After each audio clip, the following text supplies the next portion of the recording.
নমস্কাৰ ৰাজ্যৰ বিভিন্ন প্ৰান্তৰ খবৰৰ সৈতে ঈশান নিউজৰ বিশেষ বুলেটিন প্ৰান্তে প্ৰান্তেলৈ আপোনালোক সকলোকে স্বাগত জনাইছো আহিছো খবৰৰ মাজলৈ মৰিগাঁৱৰ লাহৰি ঘাটত সংঘটিত হৈছে ভয়ংকৰ ঘটনা ড্ৰাগছ সেৱনৰ বাবে 2.5 বছৰীয়া পুত্ৰ সন্তানক বিক্ৰী কৰিলে ড্ৰাগছ আসক্ত পিতৃয়ে বৰবাৰী গাঁৱৰ আমিৰুল ইছলাম নামৰ ড্ৰাগছ আসক্তটোৱে সাজিদা খাতুনক নগদ 40,000 টকাৰ বিনিময়ত বিক্ৰী কৰে নিজৰ সন্তানটিক আৰক্ষীয়ে শিশুটিক উদ্ধাৰ কৰি মাতৃক সমজাই দিয়াৰ লগতে দুজনক আটক কৰিছে ইতিমধ্যে জনাইছো এই মুহূৰ্তত আটাইতকৈ ঘৃণনীয় আৰু জঘন্য এটা খবৰ নিজৰ পিতৃয়ে কেৱল ড্ৰাগছ সেৱন কৰিবৰ বাবে বিক্ৰী কৰিলে নিজৰ সন্তানক 40,000 টকাত বিক্ৰী কৰিলে নিজৰ সন্তানক আৰু ঘটনা সন্দৰ্ভত ইতিমধ্যে এজাহাৰ দাখিল কৰিছে ভুক্তভোগী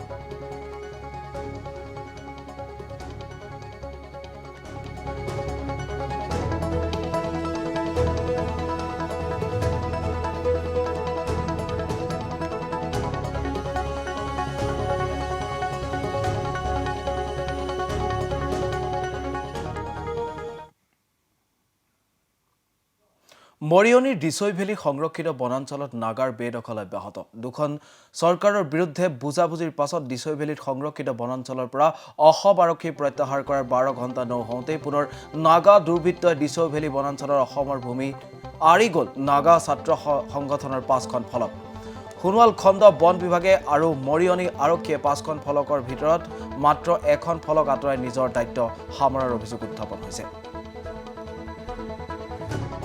বনাঞ্চলত এখন বিতৰ্কই যেন লগ নেৰা হৈছে মৰিয়নি দিছৈভেলী সংৰক্ষিত বনাঞ্চলত নগা আৰু অসম চৰকাৰ নাগালেণ্ড চৰকাৰ অসম চৰকাৰ এক চুক্তিমৰ্মে উঠাই নিয়া তেওঁলোকৰ যি আচলতে বিঅপিসমূহ আছিল সেই বিঅপিসমূহ প্ৰত্যাহাৰ কৰি ইতিমধ্যে সিদ্ধান্ত লোৱা হৈছিল এখন চুক্তিৰ জৰিয়তে কিন্তু দেখা গৈছে যে চুক্তি এসপ্তাহ পাৰ নহওঁতে কিন্তু পুনৰ নগাই আৰম্ভ কৰিছে ভয়ংকৰ আগ্ৰাসন মোৰ সতীৰ্থক মই দেখাবলৈ অনুৰোধ জনাইছোঁ এইফালে এখন আউটষ্টেণ্ডিং ষ্টুডেণ্ট কনফাৰেন্স বুলি এখন তেওঁলোকে আচলতে দিছৈভেলী সংৰক্ষিত বনাঞ্চলত এখন বৰ্ড লগাই এইদৰে তেওঁলোকৰ স্থিতি আচলতে তেওঁলোকে ইয়াত জাহিৰ কৰিছে আৰু এইখিনিতে এটা কথা উল্লেখ কৰিব লাগিব এই বৰ্ডখন আচলতে যি জেগাত আপোনালোকে দেখিছে এই জেগাটো হৈছে নিউ সোণোৱাল খণ্ড বন বিষয়া কাৰ্যালয়ৰ পৰা মাত্ৰ 200 মিটাৰ নিলগত কিন্তু তৎসত্ত্বেও কিন্তু আজিলৈকে নিউ সোণোৱাল খণ্ড বন বিষয়াৰ যি বন বিভাগৰ লোক আছে বা ইয়াত পিছফালে যি আচলতে আৰক্ষী শিবিৰ আছে সেই আৰক্ষী শিবিৰৰ লোকসকল আহি বা এই আৰক্ষী বাহিনীসকল আহি বৰ্তমানেও কিন্তু এখন এৰুৱাবলৈ তেওঁলোকে কিন্তু সাহস কৰা নাই আমাৰ ইয়াতে স্থানীয় এজন আছে লোক উপস্থিত আছে আমি তেখেতৰ পৰা এই বিষয়ে জানিবলৈ চেষ্টা কৰিম কি ক'ব অতিকৈ দুৰ্ভাগ্যজনক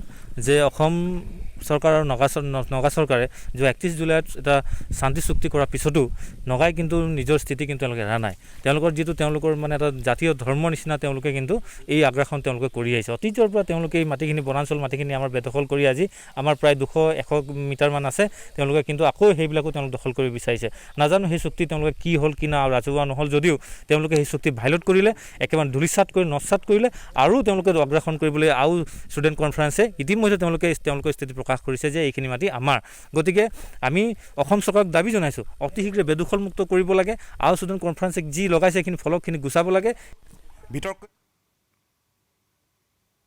আহিছো পৰৱৰ্তী খবৰলৈ কৰোনা সৃষ্ট পৰিস্থিতিৰ বাবে এবাৰ পৰীক্ষা নপতাকৈ বিশেষ মূল্যাংকন পদ্ধতিৰে হাইস্কুল শিক্ষান্ত পৰীক্ষাৰ ফলাফল ঘোষণা কৰা হৈছে এই ফলাফলক লৈ ৰাজ্যখনৰ বিভিন্ন প্ৰান্তৰ লগতে ধনুভংগাটো অসন্তুষ্টি ছাত্ৰ ছাত্ৰী তথা অভিভাৱকৰ ধনুভংগা হাইস্কুলৰ আধা সংখ্যক ছাত্ৰ ছাত্ৰী কিয় ফেল কৰিলে সেই সম্পৰ্কে প্ৰধান শিক্ষকৰ পৰা স্পষ্টীকৰণ বিচাৰি ভিৰ কৰে ছাত্ৰ ছাত্ৰী তথা অভিভাৱক আৰু ক্ৰমাগতভাৱে দেখিবলৈ পোৱা গৈছে ৰাজ্যখনত যেতিয়াৰ পৰা মেট্ৰিকৰ ফলাফল ঘোষণা কৰিলে তাৰ পাছতে বিশেষ মূল্যাংকন পদ্ধতিৰে ঘোষণা কৰে ফলাফলক লৈ এতিয়াও কিন্তু সন্তুষ্ট নহয় একাংশ ছাত্ৰ ছাত্ৰী আৰু তাৰ ফলশ্ৰুতিতে বিভিন্ন বিদ্যালয়ৰ প্ৰাংগণত এনেদৰে প্ৰতিবাদ সাব্যস্ত কৰিবলৈ দেখা পোৱা গৈছে ছাত্ৰ ছাত্ৰীসকলৰ লগতে অভিভাৱকসকলো আৰু বিভিন্ন বিদ্যালয়ত প্ৰধান শিক্ষক তথা বিদ্যালয় কৰ্তৃপক্ষক জবাবদিহি কৰিবলৈ উঠি পৰি লাগিছে একাংশ ছাত্ৰ ছাত্ৰী আৰু লগতে সমগ্ৰ পৰিস্থিতি নিয়ন্ত্ৰণৰ বাবে আৰক্ষী প্ৰশাসনক দায়িত্ব দিয়া দেখিবলৈ পোৱা গৈছে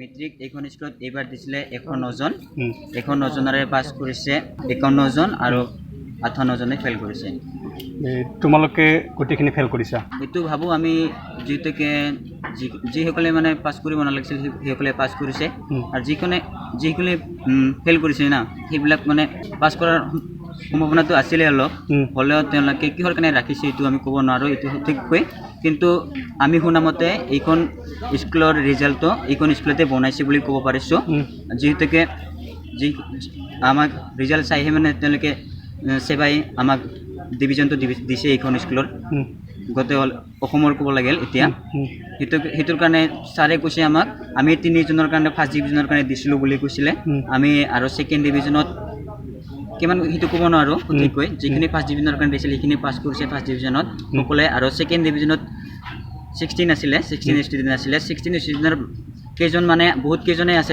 বহুত দুৰ্বলতা আছে তেওঁলোকে পাছ কৰিবৰ কাৰণে সম্ভৱ নহয় তেওঁলোকৰ কাৰণে ক'ব লাগিল এতিয়া আৰু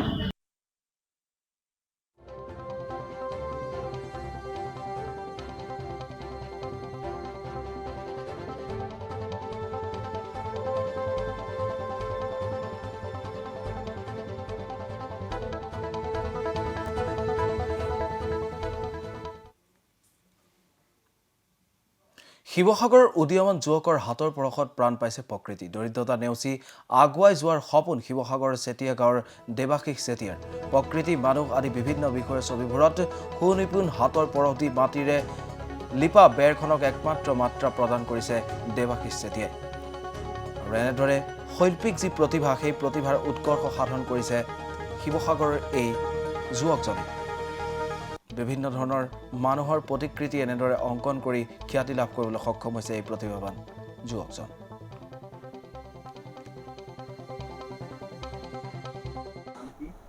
নমস্কাৰ মোৰ নাম শ্ৰী দেৱাশীষ চেতিয়া প্ৰথমে মই আপোনালোকক আহি আমাৰ ঘৰলৈ মোৰ যিকণ মানে ধৰক প্ৰতিভা আছে এইখিনি দেখুওৱাৰ কাৰণে আপোনালোকক ধন্যবাদ জনাইছোঁ মানে সমাজক বিশেষ দেখুৱাব পৰাকৈ ধৰক ইমান মোৰ প্ৰতিভা নাই কিন্তু ধৰক যিখিনি এতিয়ালৈকে কৰি আছোঁ সেইখিনি কামেই যদি মানে আপোনালোকে দেখুৱাইছে তাৰ প্ৰতি ধন্যবাদ জ্ঞাপন কৰিছোঁ মই আপোনাৰ হাইস্কুল হাঁচৰা উচ্চতৰ মাধ্যমিক বিদ্যালয়ত কৰা প্ৰাথমিক মই আমাৰ ঘৰৰ ওচৰৰে 247 নং চেতিয়া ব্লক প্ৰাথমিক বিদ্যালয়ত কৰা আৰু হায়াৰ ছেকেণ্ডেৰী মই হাঁচৰা জুনিয়ৰ কলেজত কৰিছিলোঁ তাৰপিছত গড়গাঁও মহাবিদ্যালয়ৰ পৰা মই বুৰঞ্জী বিভাগত স্নাতক কৰিলোঁ মই শিকিছিলোঁ আপোনাৰ মোৰ প্ৰথমে গুৰুৰ নাম কৈ লৈছোঁ তেওঁৰ গুৰু হৈছে শ্ৰীযুত ঋদীপ বৰুৱা মই কুজিবালিতে শিক্ষা গ্ৰহণ কৰা আৰু কুজিবালিতে সমাপ্ত কৰা প্ৰায় প্ৰাথমিক শিক্ষা মই 10 বছৰ কৰিলোঁ মইতো আপোনাৰ শিকি থকাৰ পৰা মানে ক্লাছ 3 পৰা ধৰক আঁকি আছোঁ প্ৰফেশ্যনেল হিচাপে মই আপোনাৰ হায়াৰ ছেকেণ্ডেৰী মানৰ পৰা আৰম্ভ কৰিছোঁ হয় এইটো নিশ্চয়কৈ মানে কি ধৰক মোৰ নিচিনা অকল মই বুলি নহয় মোৰ নিচিনা ইয়াত মানে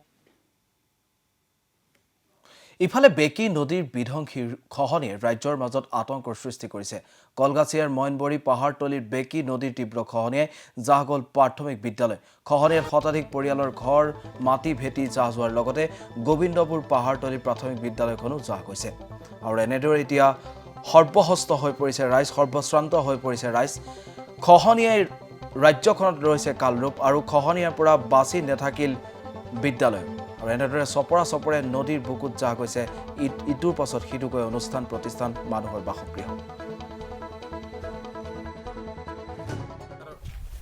বাগবৰ সমষ্টিৰ অন্তৰ্গত চতলা গাঁও পঞ্চায়ত এলেকাৰ গোবিন্দপুৰ গাঁও এয়া আপোনালোকে প্ৰত্যক্ষ কৰিছে গোবিন্দপুৰ গাঁৱৰ গোবিন্দপুৰ প্ৰাথমিক বিদ্যালয় এয়া আমি মাজে সময়ে চতলা গাঁও পঞ্চায়ত এলেকাত বিভিন্ন ঠাইত গৰাখহনীয়াৰ কবলত পৰা এলেকা মানে নিউজৰ চেনেলৰ মাধ্যমে সম্প্ৰচাৰ কৰি আহিছিলোঁ যোৱা বছৰতো আমাৰ 273 নং প্ৰাথমিক বিদ্যালয়খন নদীৰ এই বেকী নদীৰ গৰাখহনীয়াৰ কবলত পৰিছে এই বিদ্যালয়খনত 2 বছৰমান আগতে গৰাখহনীয়াৰ কবলত পৰি শেষ হৈ যোৱাৰ পিছত 1 কিলোমিটাৰ ভিতৰত আনি যদিও স্থাপিত কৰিছিলে এতিয়া আকৌ বেকী নদীৰ গৰাখহনীয়াৰ কবলত পৰি নিশেষ হৈ গ'ল গতিকে এটা আমাৰ স্থানীয় বিধায়ক সাংসদ জিলা প্ৰশাসনৰ লগতে আমি চৰকাৰক অনুৰোধ জনাওঁ আমাৰ এই গৰাখহনীয়া স্থায়ী সমাধান এইখন আমাৰ 66 নং চতলা গাঁও পঞ্চায়তৰ অন্তৰ্গত গোবিন্দপুৰ গাঁৱৰ প্ৰাথমিক বিদ্যালয় আছিল আৰু এই স্কুলখন 2-3 বছৰ আগত গৰাখহনীয়াৰ ফলত তাৰ পৰা প্ৰায় 1 কিলোমিটাৰমান ভিতৰত আনি স্থাপন কৰা হৈছিল আৰু এতিয়া বৰ্তমান এই গোবিন্দপুৰ LP প্ৰাথমিক বিদ্যালয়ৰ প্ৰধান শিক্ষক হওঁ। আমাৰ বিদ্যালয়খন হৈছে বৰপেটা জিলাৰ অন্তৰ্গত আমাৰ মন্দিয়া শিক্ষাখণ্ডৰ অন্তৰ্গত চতলা পাহাৰতলী ক্লাষ্টাৰৰ অন্তৰ্গতত পৰে। গতিকে আমাৰ স্কুলখন এতিয়া চাওক, আমাৰ স্কুলখন গোটেই নদীৰ গৰাখহনীয়াৰ কবলত পৰি শেষ হৈ গ'ল। গতিকে আমাৰ ল'ৰা ছোৱালীখিনি যাতে এই আমাৰ শিক্ষাৰ পৰা মানে বিৰত হ'ব নোৱাৰে বা শিক্ষাৰ পৰা বাদ পৰি নাযায়, তাৰ কাৰণে কণ আমাৰ ল'ৰা ছোৱালীখিনিৰ ভৱিষ্যতৰ কথা চিন্তা কৰি আমাৰ শিক্ষা বিভাগ হওক বা প্ৰশাসনৰ ফালৰ পৰা ব্যৱস্থা কৰি। ইফালে মঙ্গলদৈত জলিল বিধায়ক অখিল গগৈ প্ৰতিমূৰ্তি। মঙ্গলদৈ থানাত অখিল গগৈৰ বিৰুদ্ধে গোচৰ। বিধায়ক অখিল গগৈৰ বিৰুদ্ধে তীব্ৰ ক্ষোভ সদৌ অসম অনুসূচিত জাতি ছাত্ৰ সন্থাৰ। আৰু এনেদৰে মঙ্গলদৈত এতিয়া বিধায়ক অখিল গগৈৰ বিৰুদ্ধে ক্ষোভিত হৈ পৰিছে সদৌ অসম অনুসূচিত জাতি ছাত্ৰ সন্থা। আৰু এনেদৰে মঙ্গলদৈ চহৰৰ মাজমজিয়াত প্ৰতিক্ৰিয়া দাখ কৰিলে বিধায়ক অখিল গগৈ। আৰু মঙ্গলদৈত আৰক্ষী থানাত ৰুজু কৰিছে অখিল গগৈ সম্পৰ্কত এটা গোচৰ। শিৱসাগৰ সমষ্টিৰ বিধায়ক অখিল গগৈদেৱে সদৌ অসম অনুসূচিত জাতি ছাত্ৰ সন্থাৰ কেন্দ্ৰীয় সাধাৰণ সম্পাদক পৰকজ্যোতি দাসদেৱক অনুসূচিত জাতিৰ লোকসকল যে জালুৱা আৰু বিভিন্ন ধৰণৰ অশ্ৰব্য গালি গালাজ কৰিছে। আমাৰ সাধাৰণ সম্পাদকগৰাকীৰ এটাই অভিযোগ হ'ল যে তেওঁ আমাৰ যিসকল অনুসূচিত জাতিৰ এলেকাসমূহ, এই এলেকাসমূহত তেওঁলোকৰ যিবিলাক সমস্যা আছে, খোৱা পানীৰ সমস্যা, ৰাস্তা ঘাটৰ সমস্যা আৰু বিভিন্ন সমস্যাসমূহক লৈ তেওঁ আলোচনা কৰিবলৈ গৈছিলে। এই আলোচনা কৰিবৰ যাওঁতে অখিল গগৈদেৱে তেওঁ আমাৰ সাধাৰণ সম্পাদকগৰাকীৰ ওপৰত জাঙুৰ খাই পৰিলে আৰু জাঙুৰ খাই পৰি তেওঁক বিভিন্ন ধৰণৰ অশ্লীল শব্দ ব্যৱহাৰ কৰিছে আৰু বিভিন্ন ধৰণৰ গালি গালাজ কৰিছে। সেয়েহে তাৰ প্ৰতিবাদ স্বৰূপে আমি আজি মঙ্গলদৈ নগৰত তেওঁৰ প্ৰতিমূৰ্তি দাহ কৰিছোঁ। লগতে অনুসূচিত জাতি অতিসাহ্য আইন 1989 সেই আইনৰ এক্টৰ জৰিয়তে আজি আমি মঙ্গলদৈ সদৰ থানাত তেওঁৰ বিৰুদ্ধে এটা গোচৰ ৰুজু কৰিম। আৰু লগতে আমি আশা ৰাখিম অসম চৰকাৰৰ ওচৰলৈ যে এই আইনখনক তেখেতসকলে সন্মান কৰিবলৈ শিকক আৰু এই আইনখনৰ যাৰ ক্ষেত্ৰতে গেছ ৰুজু হয় তেওঁকে জেল হাজতলৈ প্ৰেৰণ কৰাৰ ব্যৱস্থা কৰক। শিৱসাগৰ সমষ্টিৰ বিধায়ক অখিল। ৰাজ্যত চলিছে ভুৱা নিযুক্তি পত্ৰৰ বেহা। আৰক্ষী বিভাগৰ চাকৰিৰ নামত ভুৱা নিযুক্তি পত্ৰ। ছয়গাঁৱৰ কলাতলি গাঁৱৰ পৰা মইনুল খান নামৰ এজন লোকক আটক কৰিছে। ধৃত মইনুল খান পেছাত এগৰাকী শিক্ষক। ঘটনা সন্দৰ্ভত ছয়গাঁও আৰক্ষীয়ে জোৰদাৰ তদন্ত অব্যাহত ৰাখিছে। আৰু ৰাজ্যত এনেদৰে এতিয়া ইটোৰ পাছত সিটোকৈ নিযুক্তি পত্ৰৰ নামত যি ক'লা বেহা, সেই ক'লা বেহা এতিয়াও ৰাজ্যত চলি আছে। আৰু সমান্তৰালভাৱে তৎপৰ হৈ পৰিছে আৰক্ষী প্ৰশাসন। আৰু এনেধৰণৰ কুকাৰ্যৰ লগত জড়িতসকলৰ প্ৰতি আৰক্ষীয়ে কঠোৰ ব্যৱস্থা হাতত লৈছে। আৰু তাৰ ফলস্বৰূপে মইনুল খান নামৰ এইগৰাকী শিক্ষকক, পেছাত এজন শিক্ষকক আৰক্ষীয়ে গ্ৰেপ্তাৰ কৰিবলৈ সক্ষম হয়। আৰক্ষীত চাকৰি দিয়াৰ নামত তেওঁ বিতৰণ কৰিছিলে ভুৱা নিযুক্তি পত্ৰ আৰু যাৰ বিপৰীতে তেওঁ সংগ্ৰহ কৰিছিলে বিভিন্ন ধৰণৰ টকা পইচা। আৰু সেই হেতুকে যিসকল অভিযুক্ত আছিলে, যিসকল ভুক্তভোগী আছিলে, ভুক্তভোগীসকলে এওঁৰ বিৰুদ্ধে থানাত ৰুজু কৰে গোচৰ। অৱশেষত আৰক্ষীৰ জালত পৰে এইজন নিযুক্তি পত্ৰৰ বেহা চলোৱা ভুৱা শিক্ষক। আৰু মাদ্ৰাছাৰ শিক্ষক এইজন মইনুল খান, পেছাত এজন শিক্ষকতা বৃত্তিত কালিমা খনা এইজন মইনুল খানৰ সম্প্ৰতি ঘৰ আৰক্ষী থানাত। আৰু ঘটনা সন্দৰ্ভত আৰক্ষীয়ে মইনুল খানৰ পৰা তদন্ত আৰম্ভ কৰিছে। আৰু এই ঘটনাৰ সৈতে জড়িত আৰু বহু ৰৌ-বৰালি আৰক্ষীৰ হাতত পৰিব বুলি সন্দেহ প্ৰকাশ কৰা হৈছে। আৰু পুনৰবাৰ আপোনালোকক জনাইছোঁ, ৰাজ্যত চলি আছে নিযুক্তি পত্ৰৰ নামত ভুৱা ব্যৱসায়। ছয়গাঁও আৰক্ষীয়ে এই ক্ষেত্ৰত সফলতা অৰ্জন কৰিবলৈ সক্ষম হৈছে। ছয়গাঁও আৰক্ষীয়ে অভিযান চলাই কালাতলি গাঁৱৰ পৰা মইনুল খান নামৰ এই ধৃত নিযুক্তি পত্ৰ বিতৰণ কৰা লোকক গ্ৰেপ্তাৰ কৰিবলৈ সক্ষম হৈছে। আৰু আটাইতকৈ তাৎপৰ্যপূৰ্ণ বিষয়টো হ'ল যে এইজন মইনুল খান মাদ্ৰাছাৰ এজন শিক্ষকতা বৃত্তি থকাৰ আৰু আৰক্ষী বিভাগতে তেওঁ নিযুক্তিৰ বাবে এই ধৰণৰ ভুৱা পত্ৰ তেওঁ বিতৰণ কৰিছিলে, এই ধৰণৰ ভুৱা নিযুক্তি পত্ৰ তেওঁ বিতৰণ কৰিছিলে। আৰু অৱশেষত আৰক্ষীৰ জালতেই পৰিলে এইটো ভুৱা মইনুল খান। ইতিমধ্যে আৰক্ষীয়ে তদন্ত অব্যাহত ৰাখিছে ঘটনা সন্দৰ্ভত। দৃশ্যাংশ এই মুহূৰ্তত আমি আপোনালোকক দেখুৱাইছোঁ। আপোনালোকে স্ক্ৰীণত প্ৰত্যক্ষ কৰা এইজনে সেইজন ব্যক্তি, যিজন ব্যক্তিয়ে বিভিন্ন ধৰণৰ চাকৰিৰ নামত, বিশেষকৈ আৰক্ষীৰ বিভিন্ন পদৰ চাকৰিৰ নামত তেওঁ নিযুক্তি পত্ৰ বিতৰণ কৰিছিলে আৰু অৱশেষত তেওঁ আৰক্ষীৰ জালত পৰিবলৈ, আৰক্ষীয়ে তেওঁক কৰায়ত্ব কৰিবলৈ সক্ষম হয়। বিভিন্নজনৰ পৰা তেওঁ ধন সংগ্ৰহ কৰিছিলে, চাকৰি দিয়াৰ নামত তেওঁ ধন সংগ্ৰহ কৰিছিলে, বিভিন্নজনক তেওঁ প্ৰলোভন দিছিলে আৰু প্ৰায় 7 লাখ টকা তেওঁ সংগ্ৰহ কৰিছিলে। আৰু আৰক্ষীয়ে অৱশেষত বিভিন্নজনৰ গোচৰৰ ভিত্তিত কৰায়ত্ব কৰিবলৈ সক্ষম হয় এই ধৃত মইনুল হকক। প্ৰায় লাখ লাখ টকা তেওঁ সংগ্ৰহ কৰিছিলে বিভিন্নজনৰ পৰা। বিভিন্ন নিবনুৱাক তেওঁ চাকৰি দিয়াৰ প্ৰলোভনৰ নামত, নিযুক্তি পত্ৰ দিয়াৰ নামত তেওঁ লাখ লাখ টকা সংগ্ৰহ কৰিছিলে আৰু অৱশেষত আৰক্ষীয়ে কৰায়ত্ব কৰিবলৈ সক্ষম হয় মইনুল খানক। পেছাত এজন মাদ্ৰাছা শিক্ষক মইনুল খানৰ এই কুকৰ্মত সম্প্ৰতি সমগ্ৰ অঞ্চলটোতে এক চাঞ্চল্য বিৰাজ কৰিছে আৰু অৱশেষত আৰক্ষীয়ে কৰায়ত্ব কৰিবলৈ সক্ষম হৈছে এইজন ভুৱা পত্ৰৰ বেহা, নিযুক্তি পত্ৰৰ বেহা চলোৱা যুৱকক।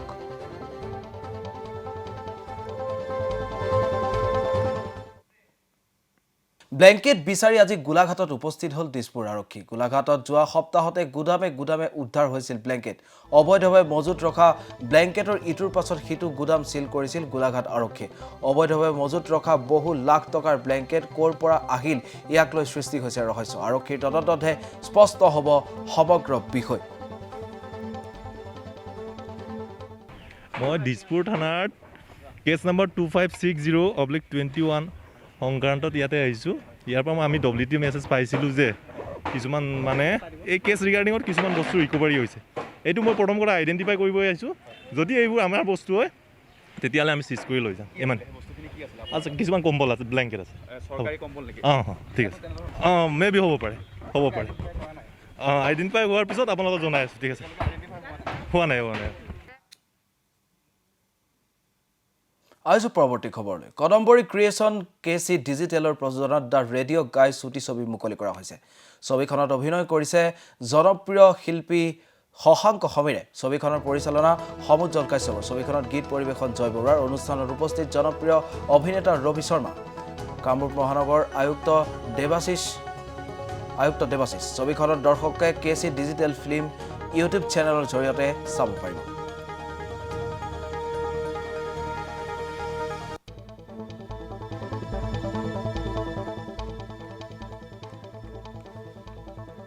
কাদম্বৰী ক্ৰিয়েশ্যনৰ অন্যতম প্ৰডাকশ্যন আজি চালোঁ, বৰ ভাল লাগিলে। দ্য ৰেডিঅ' গাই, আৰু সুন্দৰ ডিৰেকশ্যন। কেমেৰামেনে ডিৰেক্টৰে নিজে কেমেৰা কৰিছে। চ' দেটছ আনাডাৰ প্লাছ পইণ্ট, কাৰণ ষ্টৰি টেলিঙৰ এইটো এটা বৰ দৰকাৰী ফেক্টৰ। সুন্দৰ কাষ্ট, লিমিটেড কাষ্ট।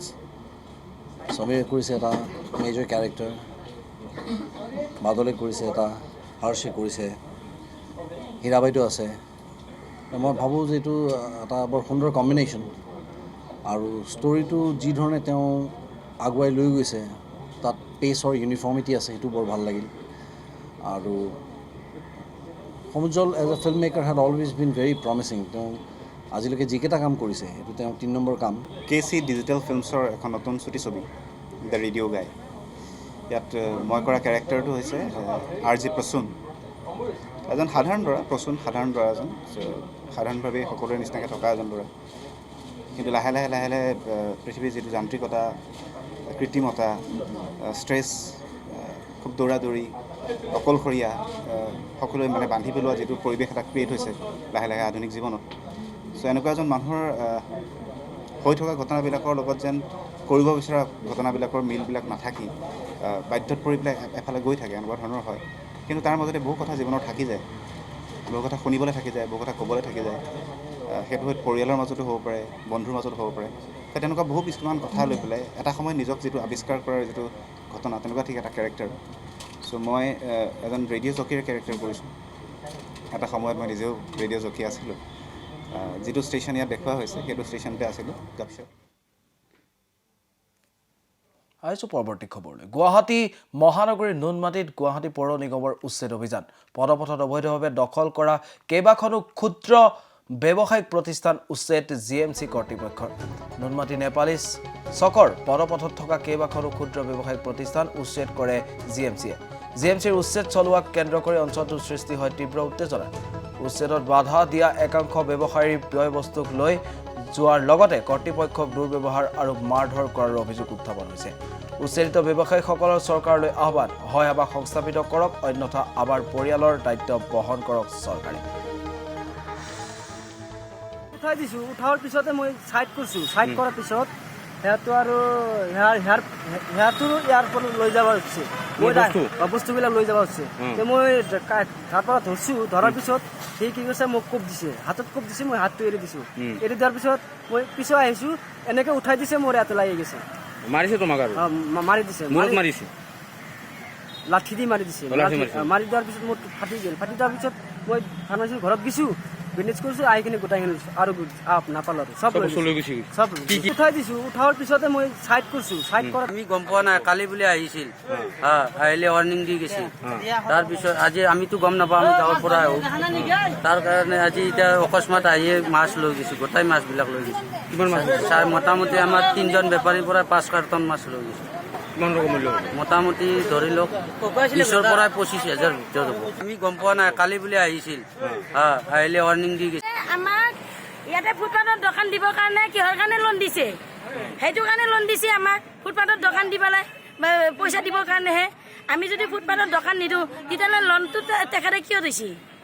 কিয় দিছে কওক আপোনাক, আমাক কওক এইবিলাক। আমি যদি লোন নলওঁ, আমি যদি ফুটপাথত দোকান নিদিওঁ। অসম চৰকাৰে মিচিং ভাষা সাহিত্যৰ লগতে মিচিং সংস্কৃতিক নিষেধ কৰাৰ ষড়যন্ত্ৰত লিপ্ত হৈছে। এই অভিযোগ মিচিং সাহিত্য সভাৰ। চৰকাৰে এনে ষড়যন্ত্ৰৰ বিৰুদ্ধে ধেমাজি জিলাৰ গোগামুখত মিচিং সাহিত্য সভাই এক মৌন প্ৰতিবাদী কাৰ্যসূচী গ্ৰহণ কৰে। দৃশ্যাংশ এই মুহূৰ্তত আমি আপোনালোকক দেখুৱাইছোঁ। চৰকাৰৰ বিৰুদ্ধে এইবাৰ সৰব হৈ পৰিছে মিচিং সাহিত্য সভা। আৰু গোগামুখত এনেদৰে হাতে হাতে প্লে কাৰ্ড লৈ মিচিং সাহিত্য সভাৰ সাহিত্য কৰ্মীসকলে এনেদৰে প্ৰতিবাদ সাব্যস্ত কৰিছে। তেওঁলোকৰ উদ্দেশ্য এটাই, মিচিং ভাষা আৰু সংস্কৃতিক নিষেধ কৰাৰ পৰিকল্পনা কৰিছে চৰকাৰে। ইয়াতে আমি মৌন প্ৰতিবাদী সভা আমি এইকাৰণে কৰিবলগীয়া হৈছে, চলিত বিধানসভাত মিচিং ভাষাক ব্ৰিজিং ভাষা অৰ্থাৎ অসহযোগী ভাষা হিচাপে স্বীকৃতি প্ৰদান কৰিছে। কিন্তু অসহযোগী ভাষা বা যিটো ব্ৰিজিং ভাষা বুলি কোৱা হয়, সেইটো হ'লে আমাৰ মিচিং ভাষাটো বিলুপ্ত হ'ব। চাওক, এতিয়া এতিয়া নেক্সট ইয়েৰ গল্ডেন জুবলি হ'ব আহোম কেবাঙৰ। তেতিয়াৰ পৰা এতিয়া 50 বছৰ হৈছে। ইমান দিন ভাষাৰ কাৰণে সংগ্ৰাম কৰি থকাৰ পাছতো এতিয়া যদি বৰ্ষৰ যিটো বিধানসভাত মিচিং ভাষাক ব্ৰিজিং ভাষা হিচাপে অৰ্থাৎ সহযোগী ভাষা হিচাপে ঘোষণা কৰা হৈছে, এইটোতো নিশ্চিতভাৱে অতি দুৰ্ভাগ্যজনক কথা। আৰু ইয়াতে চাওক, 1970-ৰ পৰা 1970-71ৰ পৰা মিচিং আহোম কেবাং তেতিয়াৰ পৰা জন্ম হৈছিলে। জন্ম হোৱাৰ পাছৰে পৰা মিচিং ভাষাৰ ক্ষেত্ৰত ডেভেলপমেণ্টৰ ক্ষেত্ৰত বহুত আগবাঢ়ি গৈছিল। আৰু 1985ত মিচিং ভাষাক স্বীকৃতি প্ৰদান কৰে। ঠিক তাৰ পাছৰ পৰাই মিচিং ভাষা 1ম শ্ৰেণীৰ পৰা 5ম শ্ৰেণীলৈকে। ডিব্ৰুগড়ত centre of medical and sales representative ইউনিয়নৰ প্ৰতিবাদী কাৰ্যসূচী। জাইডাছ কোম্পানীৰ শ্ৰমিক বিৰোধী বেআইনী কাৰ্যকলাপৰ বিৰুদ্ধে প্ৰতিবাদ সাব্যস্ত কৰে কৰ্মীসকলে। কোম্পানীটোৰ অন্তৰ্গত শ্ৰমিকসকলে বেআইনীভাৱে চাকৰিৰ পৰা বৰ্খাস্ত কৰা, শাস্তিমূলক বদলি, দৰমহা কৰ্তন আদি কাৰ্য সম্পাদনা কৰি আহিছে জাইডাছ কোম্পানী। আৰু সেই পৰিপ্ৰেক্ষিতত তেওঁলোকে এনেদৰে হাতে হাতে প্লে কাৰ্ড লৈ প্ৰতিবাদী কাৰ্যসূচী ৰূপায়ণ কৰিছে। অসমৰো এই 16খন আমাৰ যি পঞ্জীকৃত জিলা, তাত আমি প্ৰতিবাদী কাৰ্যসূচী আমি আৰম্ভ কৰিছোঁ। যোৱাকালি বঙাইগাঁৱতো প্ৰতিবাদ হৈছে। গোটেই অসমতে এই জাইডাছ কোম্পানীৰ যি শ্ৰমিক বিৰোধী কাৰ্যকলাপ, এই অতিমাৰীৰ সময়ত, ক'ভিড অতিমাৰীৰ সময়ত যি অমানৱীয় কাৰ্যকলাপ জাইডাছ মেনেজমেণ্টে আৰম্ভ কৰিছে, তাৰ বিৰুদ্ধে আমি তীব্ৰ প্ৰতিবাদ সাব্যস্ত কৰিছোঁ। আৰু যোৱা 2 বছৰ ধৰি তেওঁলোকে এই অমানৱীয় কাৰ্যকলাপ চলাই আছে। শ্ৰমিকক এই অতিমাৰীৰ সময়ত দৰমহা কৰ্তন, বৰ্খাস্তকৰণ, তাৰ লগতে আমাৰ ডমেষ্টিক এনকুৱাৰীৰ নামত আৰু ডিজিটেল মাৰ্কেটিঙৰ নামত তেওঁলোকে শাস্তিমূলক বদলি কৰিছে আৰু যেতিয়া ডমেষ্টিক এনকোৱাৰী যেতিয়া আভ্যন্তৰীণ তদন্তৰ নামত তেওঁলোকে হেড অফিচলৈ শ্ৰমিকক মাতি লৈ ইফালে শিৱসাগৰ গেলেকী সংৰক্ষিত বনাঞ্চলৰ 4,000 হেক্টৰ ভূমি নাগাৰ দখলত নাগাৰ আগ্ৰাসন প্ৰত্যক্ষ কৰি নীৰণ গগৈ কেইজনমান সচেতন প্ৰকৃতিপ্ৰেমীক লগত লৈ 2000 চনত জন্ম দিছিল কমলাবাৰী অৰণ্যম ক্ষেত্ৰ কমলাবাৰীত 3000 বিঘা ভূমি এতিয়া শাল চেগুন তিতাচপা আদি বহু পৈণত মূল্যৱান গছৰে ভৰি পৰা বৃহৎ অৰণ্যম ক্ষেত্ৰত পৰিণত হৈছে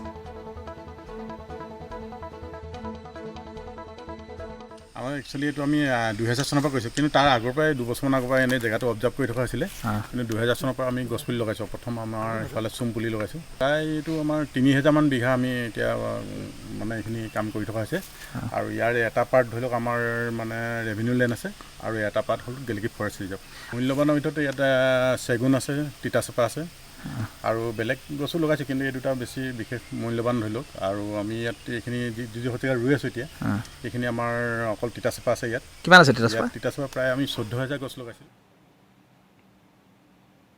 মৰিগাঁৱত সংঘটিত হৈছে এক চাঞ্চল্যকৰ ঘটনা মৰিগাঁৱৰ হাতবৰিত এটা 4জনীয়া অপহৰণকাৰী দলে এগৰাকী কণমানিক জোৰ কৰি গাড়ীত তুলিব বিচাৰে কিন্তু কণমানিটোৱে কোনোমতে অপহৰণকাৰীৰ পৰা পলাই হাত সাৰে অপহৰণকাৰী দলটোৱে পলায়ন কৰিবলৈ চেষ্টা কৰে যদিও ৰাইজে 4টা অপহৰণকাৰীক কৰায়ত্ব কৰিবলৈ সক্ষম হয় আৰু এতিয়া এই ঘটনা সংঘটিত হৈছে মৰিগাঁৱত এগৰাকী কণমানিক অপহৰণৰ চেষ্টা চলাইছিল 4টা পাখণ্ডই আৰু সৌভাগ্যক্ৰমে আমি স্ক্ৰীনত আপোনালোকক এই মুহূৰ্তত দেখুৱাই আছোঁ 4টা পাখণ্ডয়ে এগৰাকী কণমানিক অপহৰণৰ চেষ্টা চলাইছিল আৰু সৌভাগ্যক্ৰমে এই 4টা পাখণ্ডৰ পৰা হাত সাৰে সেই কণমানিগৰাকী কিন্তু ৰাইজে সেই 4টা পাখণ্ডক কৰায়ত্ব কৰি আৰক্ষীৰ হাতত এনেদৰে গতাই দিয়ে মৰিগাঁৱত সংঘটিত হৈছে এই ধৰণৰ অপহৰণৰ এক চাঞ্চল্যকৰ ঘটনা কিহৰ বাবে কেনেদৰে বা কি কাৰণে অপহৰণৰ ঘটনা চলাইছিলে সেই সম্পৰ্কত এতিয়াও স্পষ্ট হোৱা নাই যদিও এই মুহূৰ্তৰ খবৰ এইটোৱে যে সেই 4টা পাখণ্ডকে ৰাইজে কৰায়ত্ব কৰিবলৈ সক্ষম হৈছে আৰু কৰায়ত্ব কৰি ৰাইজে আৰক্ষীৰ হাতত এনেদৰে গতাই দিয়া দেখিবলৈ পোৱা গৈছে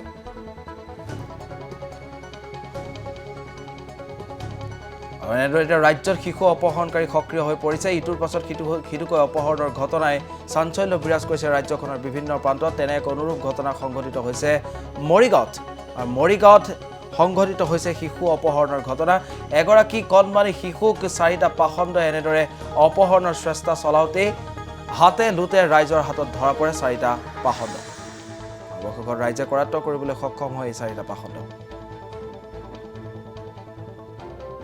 তাৎপৰ্যৰ কথা এইটোৱে যে 4টা পাখণ্ডই কণমানিটোক আক্ৰমণ কৰিবলৈ ধৰোঁতেই কণমানি কেইটাৰ পৰা পলাই হাত সাৰিবলৈ সক্ষম হয় 4টা পাখণ্ডৰ পৰা পলাই হাত সাৰিবলৈ সক্ষম হয় কণমানিজনী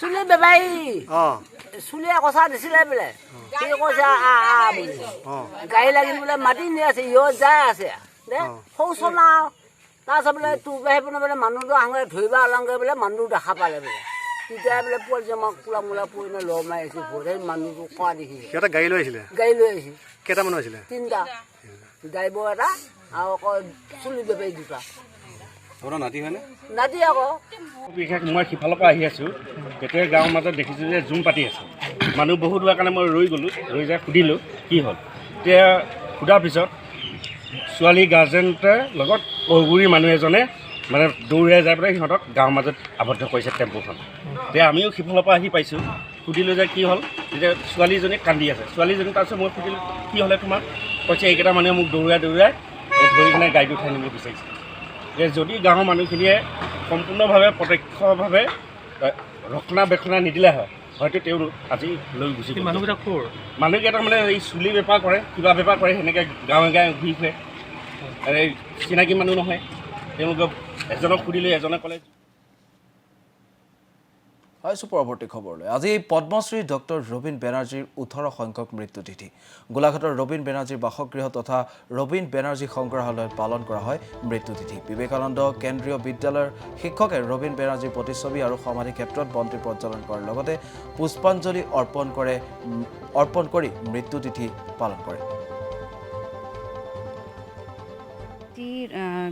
পদ্মশ্ৰী ৰবীন বেনাৰ্জীৰ মৃত্যুবাৰ্ষিকীত আমি আহি ইয়াত উপস্থিত হৈছোঁহি তেখেত আপোনালোকে জানেই তেখেত এজন প্ৰকৃতিবিদ আছিলে তেখেতৰে আমাৰ বিবেকানন্দ কেন্দ্ৰ বিদ্যালয়ৰ মাটিও তেওঁ দান কৰিছিলে তেখেতে ইয়াত আহি অসমক নিজৰ কৰি লৈ কাজিৰঙাক বিশ্বক পৰিচিত কৰি দি আমাক সকলোকে গৌৰৱান্বিত কৰি তুলিছিলে আৰু তেখেতৰ মৃত্যু তিথি আমি সাধাৰণতে অলপ ডাঙৰকৈ পাতোঁ কিন্তু এতিয়াৰ এই কোভিড পৰিস্থিতিত আমি মাত্ৰ বিদ্যালয়ৰ কেইজনমান শিক্ষক আহি ইয়াত সমবেত হৈছোহি তেখেতক শ্ৰদ্ধাঞ্জলি জনাবৰ বাবে